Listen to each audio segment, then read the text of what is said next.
Baik, Assalamualaikum warahmatullahi wabarakatuh. Kita masuk ke sesi 3, di mana kita akan melihat mengenai overview dari menu-menu dasar di dalam software Tekla ini yang akan sering kita gunakan. Menu-menu dari Tekla ini ada di berbagai macam tempat ya, ada di menu bar di atas, kemudian ada juga pada icon-icon yang ada di bawah ini. Kita lihat yang di atas, menu bar ini terdiri dari steel, concrete, rebar, edit, view, drawings and reports, manage, analysis and design, Trimble Connect, bridges, dan formwork. Kita akan melihat hanya beberapa, tidak semua, ya, karena ini kita masih mempelajari yang dasar. Jadi yang pertama untuk steel, di bawah menu steel ini sendiri ada beberapa, ini kita gunakan untuk melakukan penggambaran atau pemodelan struktur baja. Atau steel structure. Di sini kita memodelkan kolom, kemudian balok. Balok sendiri nanti ada beberapa, ada straight beam, ada poly beam, curved, twin profile, ortogonal, dan spiral beam. Kemudian ada juga plate. Ini nanti kita untuk memodelkan plat baja. Kemudian bolt ini untuk memodelkan sambungan baut. Kemudian weld untuk memodelkan sambungan las. Kemudian bolted parts ini untuk memodelkan bagian-bagian dari sambungan baut. Kemudian kita masuk ke menu konkret, ya. Secara otomatis kalau kita klik konkret dia akan bergeser ke yang ini sebenarnya ya, menu beton. Jadi kalau kita klik yang konkret, ini menunya adalah untuk membuat kolom, kemudian untuk balok, kemudian panel ini kita bikin untuk misalnya dinding atau elemen-elemen structural beton yang sifatnya mirip slab tapi dia tegak gitu ya, seperti dinding panel, misalnya dinding geser. Kemudian setelah itu kita bisa lihat slab. Di slab ini kita buat untuk memodelkan plat ya, plat lantai dari bangunan dengan menggunakan beton bertulang. Kemudian footing ini kita gunakan untuk memodelkan pondasi beton dari bangunan. Kemudian item ini adalah untuk item-item yang biasanya kita tambahkan seperti misalnya brick atau misalnya hollow brick dan seterusnya. Cast unit dan pour brick ini nanti kita coba bicarakan, mudah-mudahan sempat mengenai urutan-urutan pengecoran. Setelah itu kita masuk ke menu rebar. Di menu rebar ini kita gunakan untuk melakukan penggambaran tulangan-tulangan beton ya, bisa dengan crossing, longitudinal, by face, by guidelines, kemudian bisa juga pakai bar group. Kita nanti akan sering sekali menggunakan bar group, single bar, mesh, dan edit. Kemudian kita masuk ke menu edit ya. Menu rebar tadi saya kira cukup dulu sampai di edit.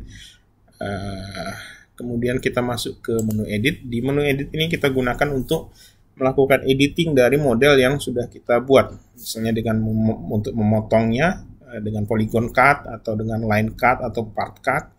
Kemudian fit part end ini untuk menyatukan ujung-ujungnya supaya sesuai. Kemudian split untuk memotong elemen menjadi dua atau lebih, combine untuk menggabungkan lawan dari split. Chamfer edge ini untuk membuat tepinya menjadi memotong tepi sehingga menjadi bersudut ya, tidak 90 derajat. Kemudian ada edit material dan seterusnya. Nanti kita lihat satu-satu. Sering juga kita akan gunakan nanti adalah copy spesial, move, dan move spesial. Kemudian kita lihat menu view. Menu view ini cukup penting.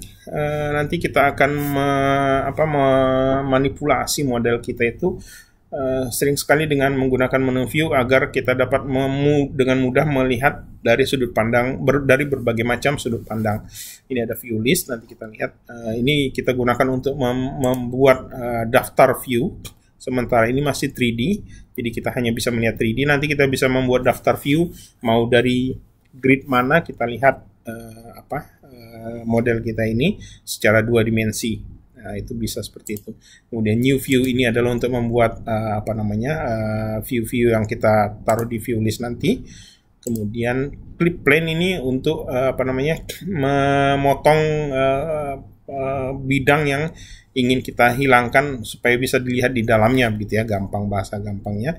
Kemudian work area ini adalah bidang atau area kerja di mana kita bisa melakukan pemodelan. Ini work area itu biasanya direpresentasikan dengan kubus ini yang berwarna hijau muda putus-putus. Ini work area yang yang kita ini. Nah, kalau grid nanti kita modifikasi, bisa jadi grid ini keluar dari work area sehingga work areanya harus kita refine lagi, kita redefine lagi. Redraw ini untuk menggambar ulang ya view-nya. Kemudian work plane ini juga nanti akan sangat berguna. Work plane ini adalah untuk memodifikasi bidang kerja. Jadi kalau sekarang bidang kerja itu kita itu ada XY, di sini bisa dilihat ya.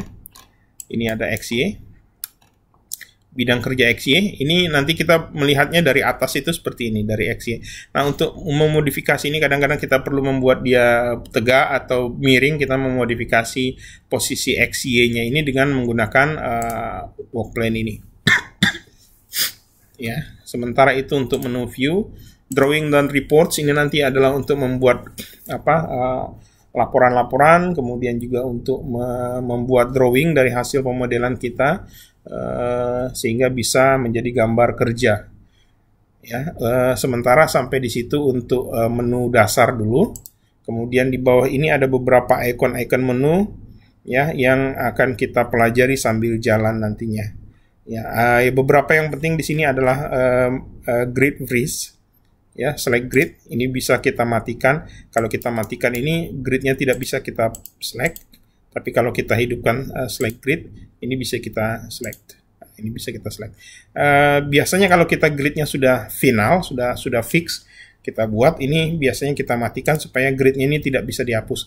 Berbeda dengan di program software analisis struktur, misalnya SAP 2000 atau ETAPS, di mana gridnya itu bukan merupakan objek. Kalau di Tekla ini gridnya merupakan objek, sehingga bisa saya select dan saya hapus. Dan itu kalau kita hapus agak sulit dikembalikan, sehingga biasanya setelah kita finalkan gridnya itu kita matikan select gridnya sehingga tidak bisa di select.